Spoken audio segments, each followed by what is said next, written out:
It says, here we go. That was the loudest Zoom, like we're starting recording I think I've ever heard in my life. Okay. We're going to talk about making computers and computer science, generally speaking, more accessible to every student, regardless of their differing abilities, whether that's physical or cognitive. And a little bit of the sort of journey that Enable Play went through to be able to build tools to help make that possible. I'm Alex Dunn. Hello, slides, please. Here we go. I'm Alex Dunn. I am a software architect and product engineer, mostly focused in the AI space. You might not find me online as much as Alex Dunn. I'm more known as Suave Pirate. I know that sounds very silly, and it is, so it's okay to laugh.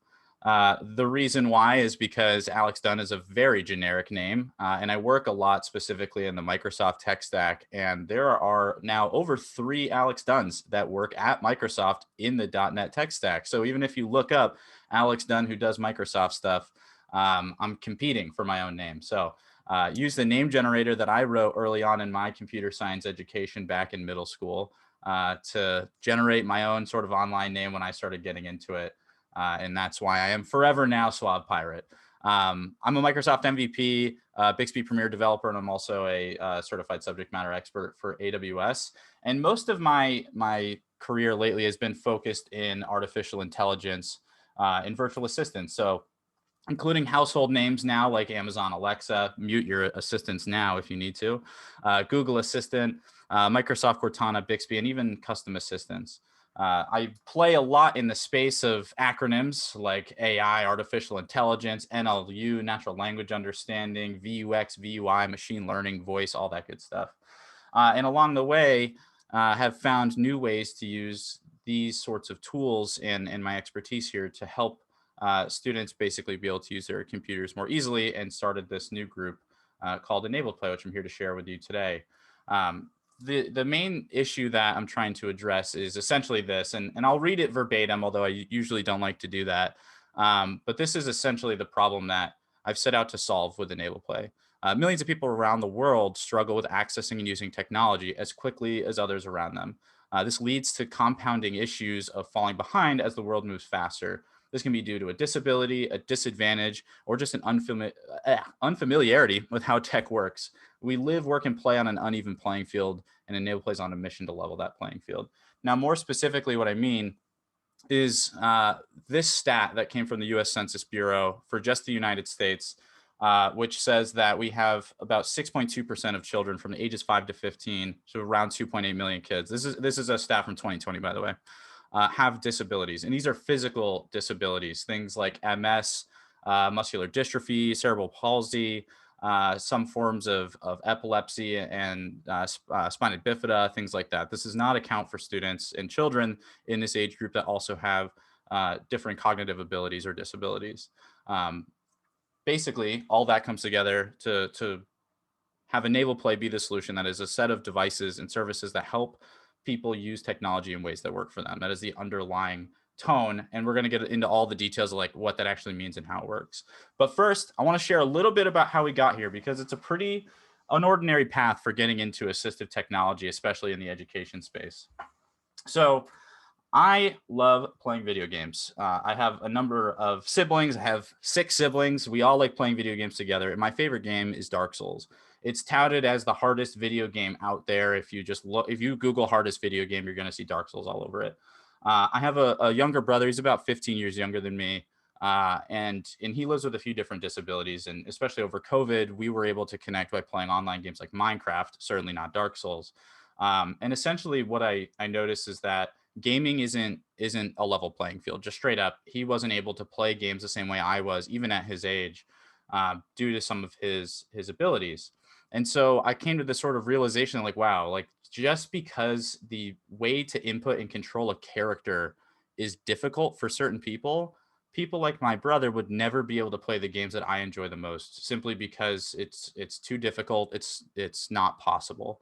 So I set out to try to solve this problem originally. And I had this original concept of, what if I could just make a bot that could help play Dark Souls for me or with me, not entirely, replace the whole thing, but to supplement it. Now, my background is in machine learning and artificial intelligence and application development, so I wanted to use those tools to build a solution.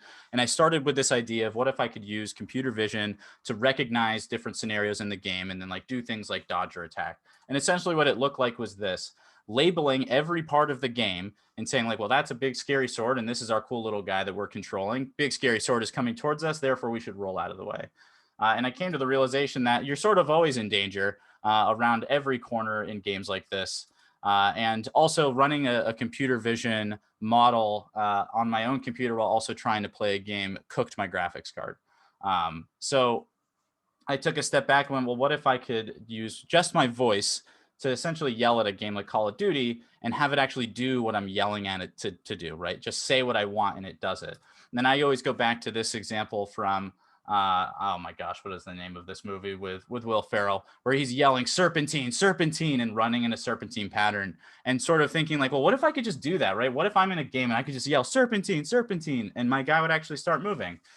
So I set out on that little adventure to make that happen, and along the way was introduced to this wonderful little device. And I've got this original one here. This is the Arduino Leonardo, and the Arduino Leonardo is really interesting because it allows true USB and serial through the same port.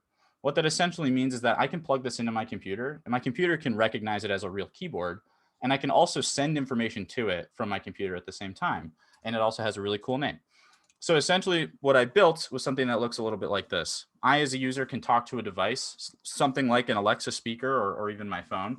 It would then move through a voice assistant service like an Alexa service to a custom server that would then send data to a Windows app. That Windows app would then send information to the Leonardo to tell it what to do. And the Leonardo would basically press keys and it would do stuff in game. Now, a quick little code snippet, for example, where I was talking about Call of Duty, where I could do things like, say, reload or attack or jump, handle passing that intent across down to the API. And just basically for every single type of command I wanted to do, I had to write a little bit of custom code. I would then receive that intent and then basically send that information to the Arduino.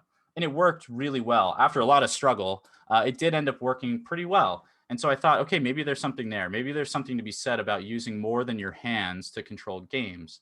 So I wanted to confirm that purpose and the solution, and that the problem's really there and that I wasn't missing something. So I went in pursuit of looking at accessibility in gaming and assistive technology, specifically in gaming to start. And there's a lot of really great tools out there. For example, the Xbox Adaptive Controller. I've got one here, which is co-invented by Bryce Johnson, who is now a mentor of mine. The Tobii eye tracker, so the ability to basically put a camera over your computer and track your eyes, and you can basically treat it like a mouse cursor. It's pretty cool. And then there's this Hori Flex, which is basically like the Xbox Adaptive Controller, but for the Nintendo Switch. And there's also things like difficulty settings and multiple inputs and things like that to help people play in ways that work for them. So the Xbox Adaptive Controller is basically, as one example here, but the rest are kind of similar, a custom thing where you can plug in all sorts of different inputs to switch out what would be normally on an Xbox controller. So instead of having, I've actually got an Xbox controller right here, like a small little A button, if you can see my camera, you could have a big button or like a foot pedal or something like that, which is really cool. You could also combine that with another person co-gaming with you. And you can use an Xbox controller for a number of things. You can use it on PC and you can use it on Xbox. And it's really useful. And this was one of the first big advancements in a while in the gaming space specifically that started to adapt to the actual player who was using it and their differing abilities to let them play in ways that worked for them, which is really cool. I reached out to the co-creator, Bryce Johnson, and basically said like, hey, I have this crazy idea. What if I could also just yell at games and it did what I said? Do you think that that would also help people like this outside of what, I had as a bias of me trying it, my brother trying it, and a few other people that I knew with differing abilities that also wanted to try it out, and seeing it be successful? I wanted to break down that potential bias and get an opinion from an expert. And what he originally said was basically, ha ha ha, no, we've tried voice before. It's too slow. It'll never work in gaming. So I took that to heart and wanted to make that not true. Some other things real quick in the gaming space is there's other tools out there on top of custom controllers, namely things like game difficulty settings and things like skill-based matchmaking. But these types of supplemental things to help make the game more personal and easier for certain players in certain situations, doesn't really exist in other tools. It doesn't really there's no easy mode to using a browser and finding the information and doing research. There's no easy mode to writing code in your IDE or learning how to program at all, or even just, there's no easy mode for creating PowerPoint slides like these.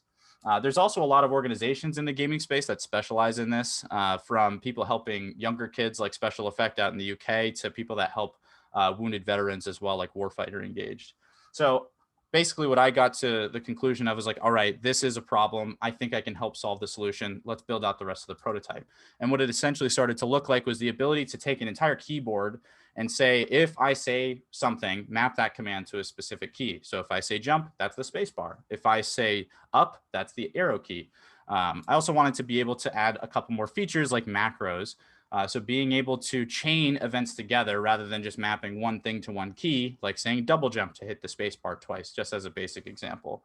Also the ability to do action queuing, really trying to like break down the performance issue of like jump and then waiting 3 seconds and then seeing someone jump, being able to queue things up, like saying jump, jump, jump, and having it hit the space bar 3 times. And basically what it ended up looking like was sending just a string over serial to this same Arduino Leonardo and having it then just execute those commands in order by basically saying, when I get press, go run through it, pull out how long we should hold the key for and do it. And then I wanted to prove that this concept really worked with all these things. So I set out again to put it in front of other people. And one of the things I like to do because of my competitive nature is participate in hackathons. If you've never participated in a hackathon before, a formal one, it's basically competitive project building. You have a limited set of requirements. You got to go out and build something that's better than everyone else for those requirements. And then sometimes we'll do like pitch contests at the end and stuff too. So there was 3 that I did. The first was the Microsoft Azure US Hack for Accessibility. And then also the Azure Artificial Intelligence Hackathon. I got second place in both, which is pretty cool. But basically, what I did was built an app that also let you use facial expression recognition and your voice at the same time from your own Windows machine where you're playing your games to be able to send those commands and do things. So now I could recognize stuff like if you're smiling or not. Maybe that should mean that you want to do something like smiling to jump, while also being able to use your voice and also, of course, being able to use any other existing controller or keyboard or whatever at your disposal. The next thing I did, and this one's a little wacky, and bear with me as I walk through it, but we competed in the SnapKit Developer Challenge. If this is from Snapchat, the social media and camera app, where we basically turned Snapchat into another controller. And it's a little weird. So we basically built a custom lens that could detect things like eyebrow raises and different hand gestures. So like fist versus horns versus like one finger up, moving your head around and things like that. And it would flash a QR code on your phone's screen. And then you had to have another app on your computer where your phone is plugged into that's reading your phone's video stream and then checking for QR codes. And then that QR code basically did a command. I also live streamed all this stuff originally on Twitch, where every now and then I'll stream to basically teach some basic computer science concepts and some advanced concepts. So with that, we also built something where chat could jump in and send commands. And so what I have here now is like a complete demo with all of these things running at once in a game called Fall Guys. So I'm going to play a quick video here that just walks through it. And I'm hoping that I'm sharing my audio. If not, I might need to reshare my screen. But let's see. Let me know if you don't hear anything. Are you hearing something? Not hearing anything? Yes, hearing something? All right, great. So chat over here on the right is typing stuff. I'm using Snapchat on the left for my phone, and then this is the same webcam that you're looking at me through right now. Can you make it louder? Yes, I can. Let me try. That might be as loud as it goes. There's also not too much happening right now.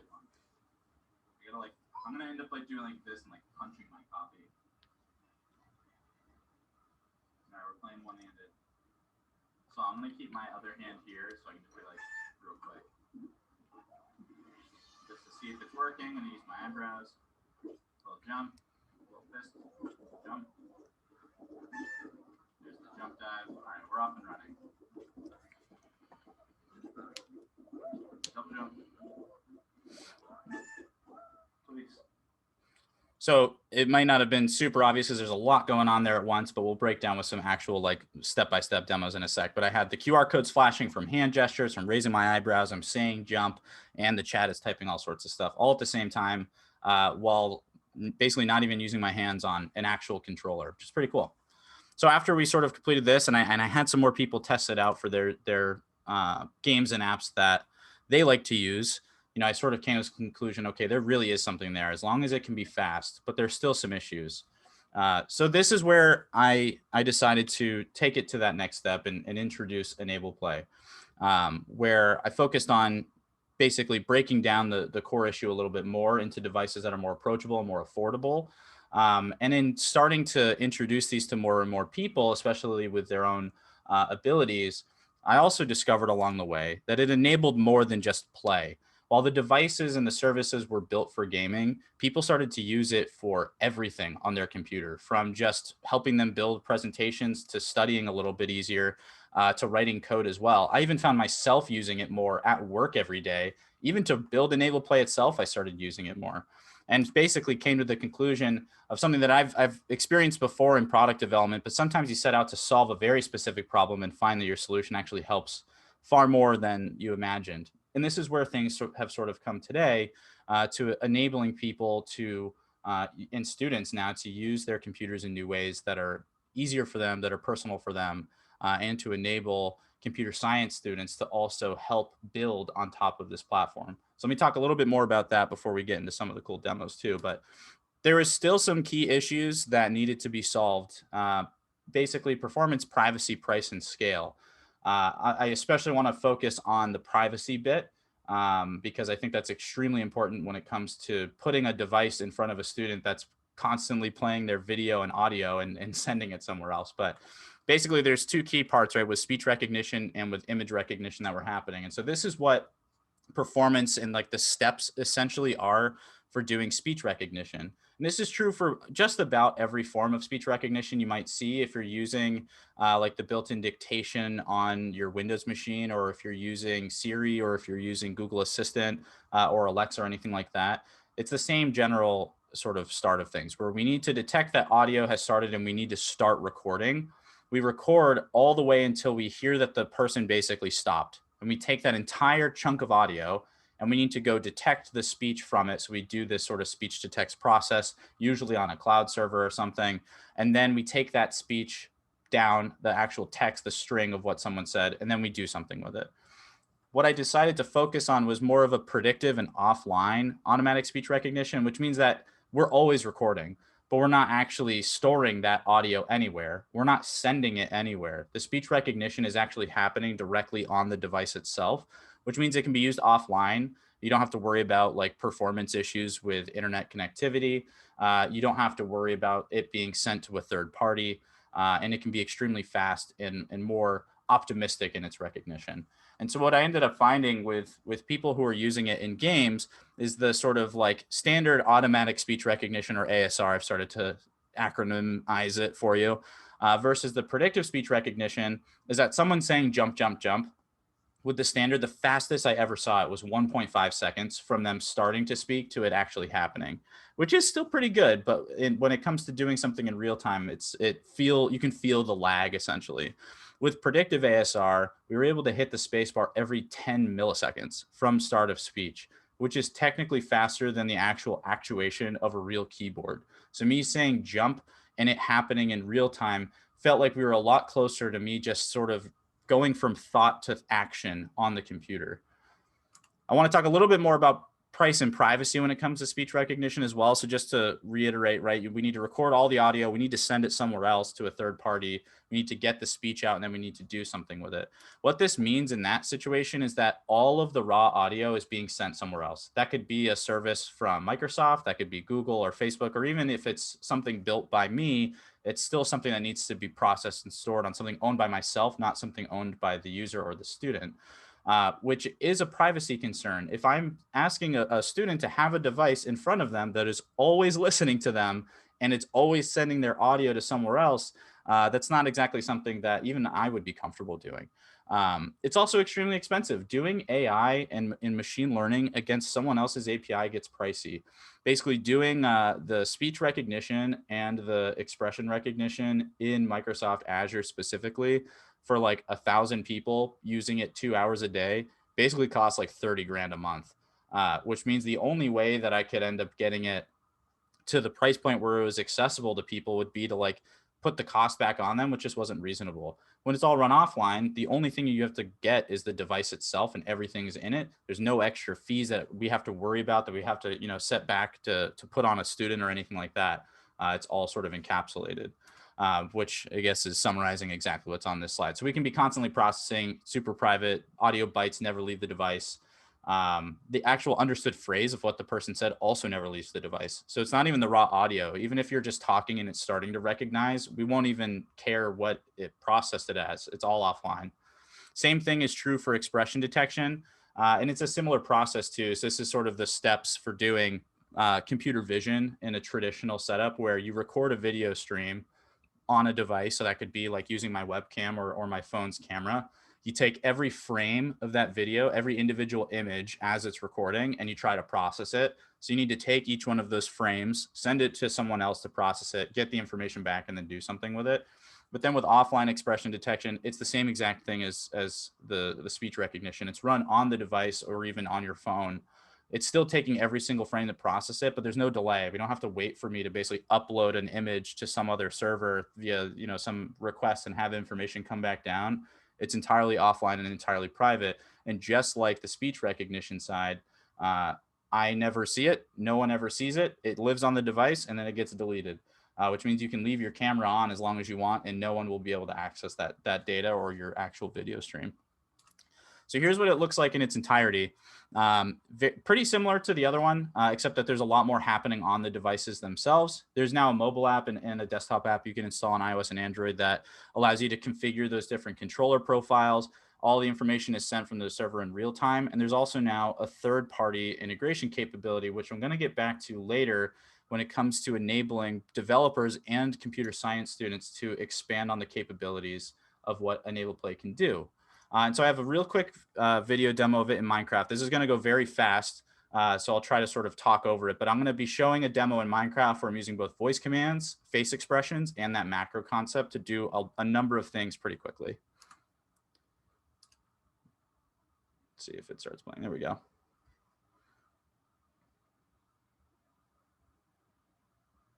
Go.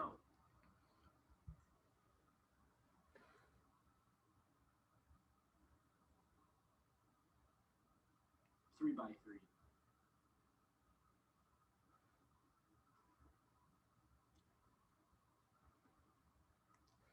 So in this situation, there was a number of things that happened, just a step by step. I had it so that when it detected that I winked, it would set the time in the game to daytime, which is like types a command in. I had it where if I said go, it would start running. If I smiled, it would open up my little inventory. And if I said 3x3, it would run this full automated macro to build a little 3x3 square with whatever was in my hands. So here's how everything sort of ties together in the basic steps for getting up and running with Enable Play. Basically, you sign into an account that's registered with just like a username and password. You create controller profiles for the different games and apps and programs that you want to use. So for example, I have one separately here for PowerPoint versus Minecraft. I'll show you one in a little bit live that we have set up to demo some things here. And in those profiles, you can do a number of different things, including mapping basically what the input should be from you. So what should you say, or what facial expression should you do, or what button should you press? And then what should it do after that? Should it create a macro? Should it just press a button? Should it move your mouse? And all of that is encapsulated into this ability to map these input commands to their output commands. So at its lowest level, Enable Play is letting you basically choose what you want to do or say and what it should do back. So in this case, I'm mapping both if I turn my head to the right like this, if I turn my phone to the right, or if I say go right, it should hit the right arrow key essentially, which I've actually been using the entire time in this presentation to move my slides next with my phone that's right in front of me in order to basically skip through all the different slides. The next thing you do is start to send those commands. So you can go to the app for your device hit start and stop listening if you want to control how the microphone's being used on the controller itself. You can use tilt controls, which is the ability to use the actual gyroscopic and accelerometer information on your phone or tablet to turn and tilt and have those trigger commands or move your mouse. There's also the expression controls, which is able to handle different head positions like turning and tilting. Lets you handle whether you want to smile or stop smiling to trigger something, raising and lowering your eyebrows, either one or the other, and also winking that can be used. There's also the ability to add what are called hotkeys or virtual buttons to the app, where you now have your phone in front of you that has a number of different buttons that can do different things. So this is exactly what I've been doing here. I've been tapping my phone to iterate through next slides or using my head to turn to go to the next slide as well. There's also remote typing, which is the ability to type from your device like your tablet or your phone and actually have that same thing typed on the computer that the controller is plugged into. Really interesting for people that prefer to have like the touch sensitive keyboard and basically turn your iPad into another version of the keyboard while also still using face expressions and voice controls and stuff like that. And it gets really powerful when you combine all of these things together and start to automate common tasks that you might need to do in your own world and in your own apps and for students to be able to do. So I've got a couple demos I want to show you. We're going to do some stuff in Microsoft Word and PowerPoint and Excel. And I also want to show you more specifically how we can use Enabled Play to write code before we get into how computer science students can also do the same. As I'm going through the demos, feel free to throw questions in chat or even unmute yourself and interrupt me and ask stuff. I'm going to try to go a little bit slower than like the video demos that we're just like flying through stuff so we can talk through it. But definitely feel free to jump in and ask questions.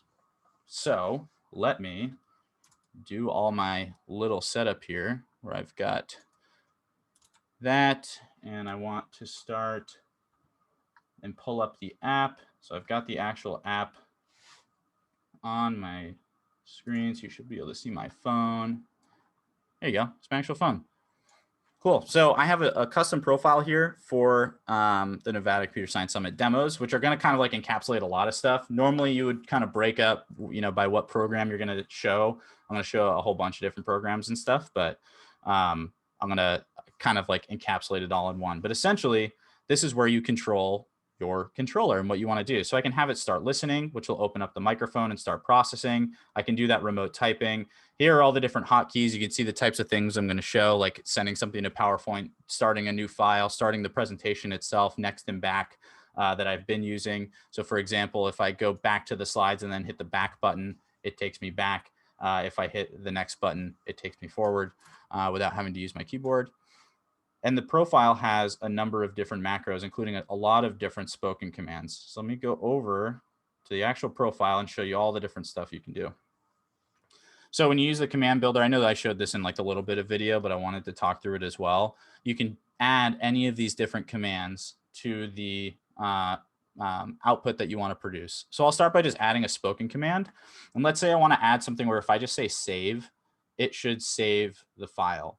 You can add other variations of things you want to say as well. You can also then add the other commands, like if I want to be able to say save or shake my phone to save, or shake my tablet to save, I could set up both of those. But for the sake of this, I'll just have it do one. And then I'm going to run a macro called save, where I'm going to press two keys at the same time. In this case, I want to use specifically my left control, and then I want to hit S, right? So I'm hitting Control and S. And that's all it's doing. So then when I say save, it will run the macro called save. Awesome. Save my whole thing. And now that I have my microphone started, I can say save, and it'll actually just start doing that in real time. It's pretty cool. Okay. Let's do some of the expression controls. So I have also some expression controls I've been using where I can tilt my head to control my slide navigation. So for example, I can come in here. You can see my face from another angle. Hello, still me. I can do all sorts of stuff like smile. I can tilt my head. Alex, can I interrupt you? Yeah, go for it. I am a middle school teacher, and I was wondering, they're very strict about phones. So would this be something I could write into their IEPs where they are allowed and given permissions to use their phone for accessibility reasons. Yeah, absolutely. It's also something that if you're using a Chromebook, for example, you can also run the Android app directly from the Chromebook too, where you don't need to have the separate app. You wouldn't be able to do things like the tilt controls because there's no like accelerometers in the laptops. And then I'm also going to be releasing new Windows and Mac apps as well for all of this stuff, which will have the expression controls and the voice commands and things like that. So if it ever does become an issue for either your specific school or specific program, and even if you can't get the IEP to allow them to have a phone or tablet, then you could always basically let them just install the app directly on the computer that they're also using. Okay. I feel like the Chromebooks limit them extensively. Yeah. And especially the school district puts a lot of blocks and locks on the Chromebook. Yep. So maybe the iPads would be the way to go. Yeah, one of the other things too, like with allowing them to use either a tablet or a phone, is it makes it easier for them to take it home and use the controller as well in their own home environment with their own phone and or tablet. So without having to sort of like make the like mental jump from like, okay, I use the computer to do this, but now I need to use my phone to do it. If it's the same environment for students, it's a lot easier to learn it once and know exactly what to tap and what to press and what to do. Correct. Also, what other features could they use besides winking and eyebrows? Those seem to be very challenging for. Yeah, absolutely. So a couple things to note about both the speech and the image recognition. There's this concept that in here of a baseline, which means that if your disability affects your ability to do one of the different expression controls. For example, like people with CP oftentimes will have their head default tilted, to a certain direction. So we don't want to automatically say, well, oh, you're tilting your head left because that's your resting position. You can basically just tap this update baseline button and it'll remember what your sort of like resting position is and then detect changes from there. So you can use winking and eyebrow raises. You can change the sensitivity too. And also, if it's just not something you're able to do, like, I mean, even people without disabilities often have a hard time raising a single eyebrow. Like, I'm pretty lucky that I can do it. But you can also do head position changes and smiling changes, mouth opening changes, which I'm trying to be like very still right now to not trigger. But you're seeing these things pop up on the bottom that I wanted to add the little like debug stuff. But for example, I can like turn my head to the left and it'll trigger something versus turn my head to the right, which I'm also then using to control the PowerPoint. So I'm keeping my phone up, but I wanted to go back here to be able to turn my head to the right or left and actually see the slides change, which is pretty cool. So you don't have to use, let me actually pull the phone back up, sorry. You don't have to use all of them. The main thing to consider is that the goal is to let you use whatever you have at your disposal. So if you aren't able to talk, that's fine. You don't use voice controls. You can use your face, you can use the buttons, you can, turn your tablet into a custom controller that can do things automatically. And the real power comes not just from the different types of inputs, but from what it can really do from an output perspective, which I'll show you some of the really cool things that I put together here that go a little bit past like, okay, let's go to the next slide, right? Like let's hit the arrow keys essentially. There's quite a bit more we can do. So let's see here. Thank you. This is fantastic. I wish a few of my other teachers were watching because this is just stellar. Really, really well done. Thank you. So let's do something. What I want to do is show in Excel, famously and notoriously a difficult tool for students to learn either way. And there's a million things you can do with Excel. I mean, it powers like most of the world's business to some extent. So what I want to do is let me make sure I have everything set up right. And I want to be able to automatically sum some of the values in here with a pre-built command that I have. Sum F. That's it, hands-free. Sum F. Sum F. And being able to actually write commands, and you can see what it's actually doing here. It's adding a sum equation. This is probably actually a little, oh, I can't zoom in there. Very cool. It's writing a sum equation for basically F5 and F30 combined. But, because there's a million things you can do, adding different commands to help automate those with macros makes it extremely easy and approachable. Instead of having to worry about teaching obviously what the sum function is and like how to actually use it in Excel, and then having to take a step back and actually help students learn how to actually use the computer to do things like that, you're taking half of that problem out of the equation. And then it's the only thing you really have to worry about in theory is the cognitive load of learning all of the things you can do in Excel and how it works and how it looks. Okay, I want to do a couple other things here. I want to take this this Excel spreadsheet, and I want to actually send it to a new PowerPoint file. So let me try to do that real quick too. Send to PowerPoint. Send to PowerPoint. Let's see. Oh, I'm on the wrong profile. I can do it with a hotkey, even easier.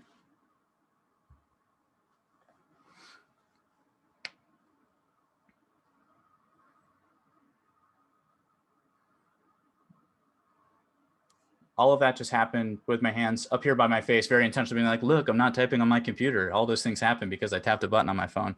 We can actually see the full Excel spreadsheet exported. I didn't carry over all the styles and stuff. It created a new PowerPoint file for me and pasted the entire spreadsheet directly into this first slide. It's pretty cool being able to automate things that would otherwise take, multiple minutes to help a student walk through, whether they have, certain types of disabilities or not. Being able to just get through the common processes you might see very quickly is extremely useful. Okay, I want to show you some stuff in Word, including some remote dictation stuff. So for example, if I wanted to say, type, this is my title. Oop, 1 second. This is my title. Typed right away. I can do things like select it and make it a little bit bigger. It might be a little bit small. Select. Bigger font. Pretty great. I can do things like, I could do things like type over it. Select, copy, enter, paste, paste, paste, select all, delete, all in real time by just basically saying what I wanted to do there, which is pretty cool.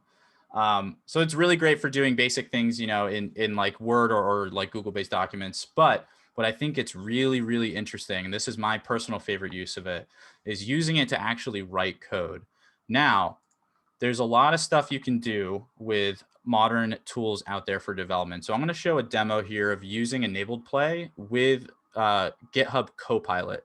If you're not familiar with GitHub Copilot, it's a machine learning model trained off of all of the open source world to be able to provide really in-depth auto suggestions. So what I can do is use enabled play to write what I actually want the code to do and have the code stubbed out for me all in real time and build on top of itself too, which is pretty crazy. And this actually, before I get into it, harkens back to when I was in my very first computer science course back in my freshman year of high school, which was intro to game design.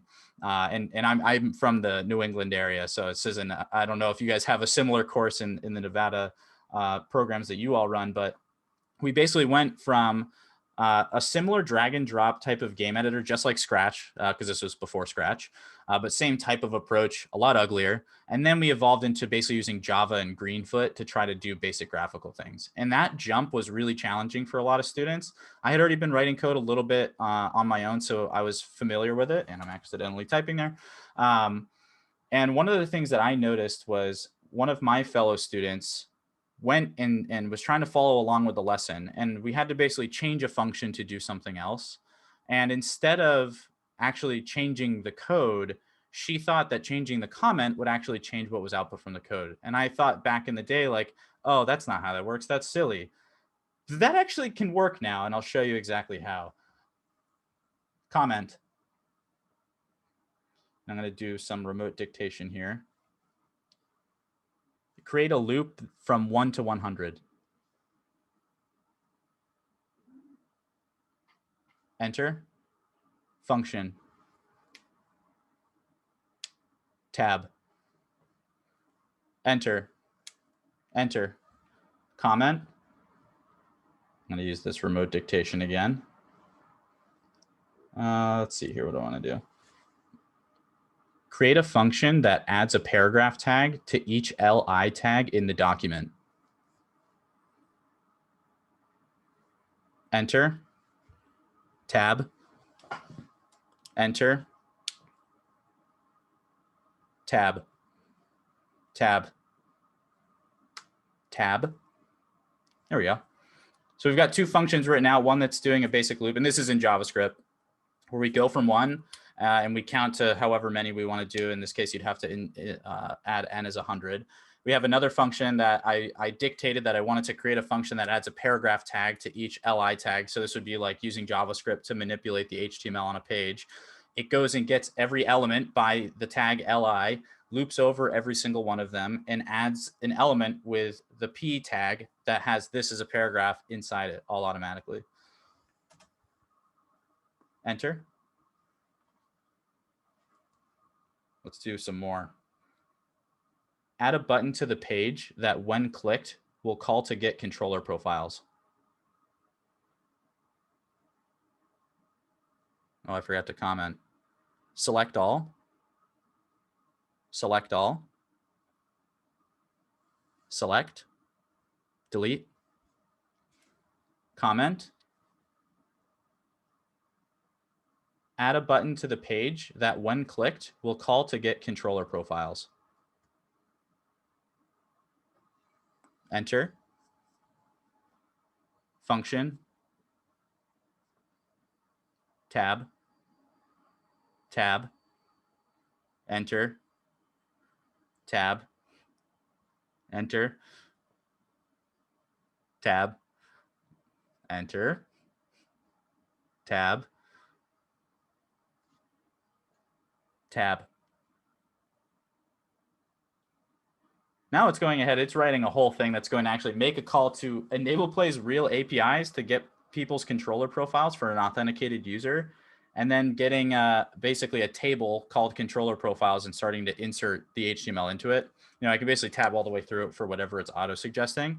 But it gets really, really interesting now that I'm doing all of this literally hands-free, including wiping what I messed up before because I forgot to say comment before just dictating text that would be typed. But this is where it gets really interesting, and where I wanted to extend what I was already starting to do with certain schools and districts and states, and putting these devices in computer labs and giving them to students to use at home to control their programs, but also giving computer science students the ability to use Enabled Play as a platform to build tools that also help their fellow students. So let me go back and walk through a little bit more of that back in the demos. Any questions on any of those demos, by the way, the stuff we went through?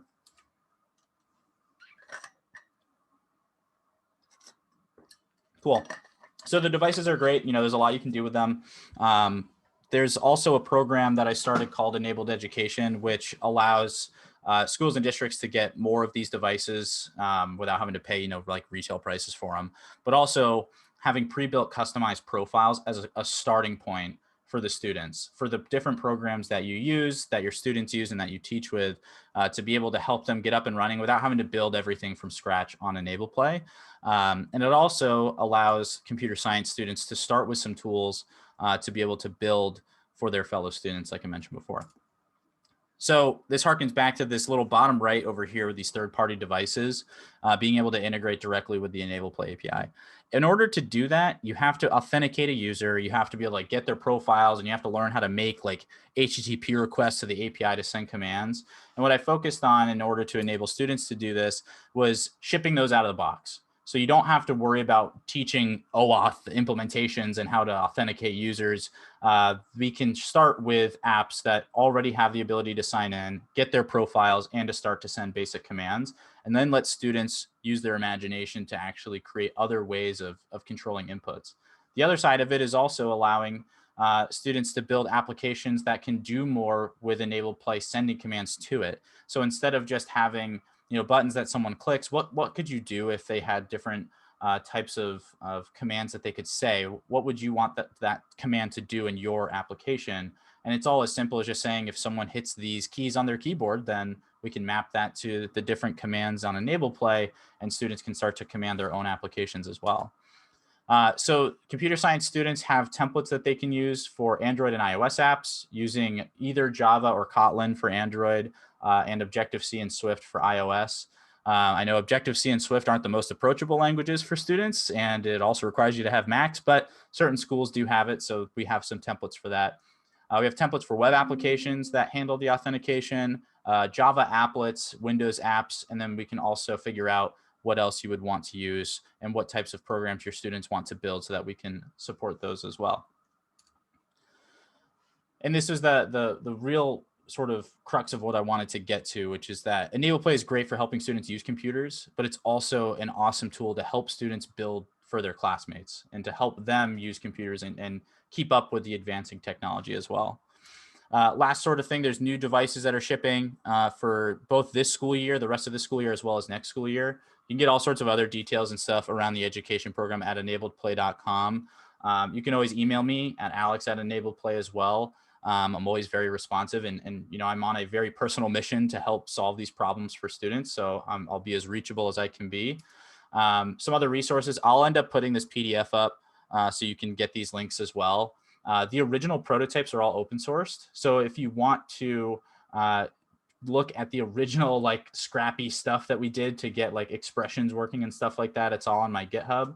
And then there's the links there directly to Enable Play and specifically to the Enabled Education Program and just a clickable version of my email. And that's everything I wanted to show you today. We do have a couple minutes left for questions, and or if you want to go see something else done in a demo, I'm more than happy to jump back in. And you know, if you're like, well, could it do this? Let's see if it can.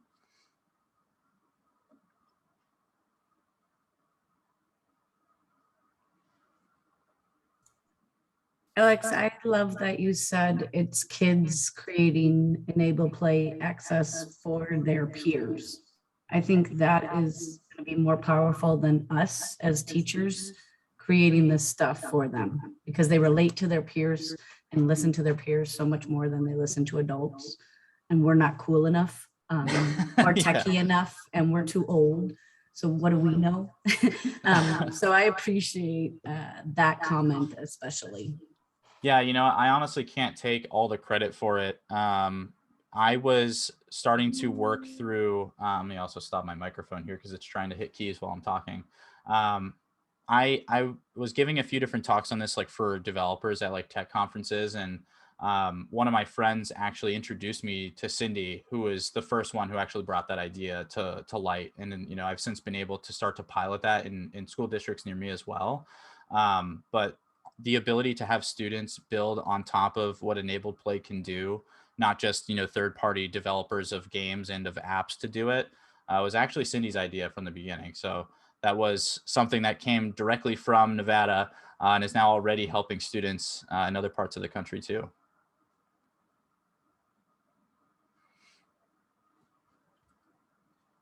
Thank you for all the comments there in chat too. Appreciate you all coming. Any other questions or anything? Anything else you want to see?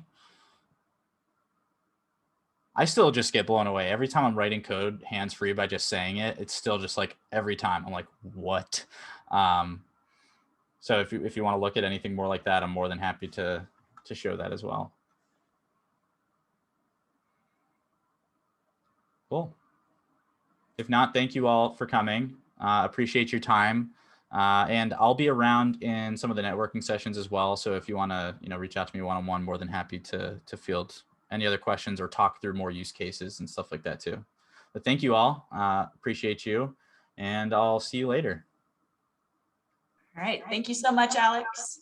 And please make sure and evaluate the session as well. It's either on the schedule page or I put a link in the chat. Otherwise, there's about 5 minutes left if you have any questions. Otherwise, you can head off to your next session. Thanks, everyone.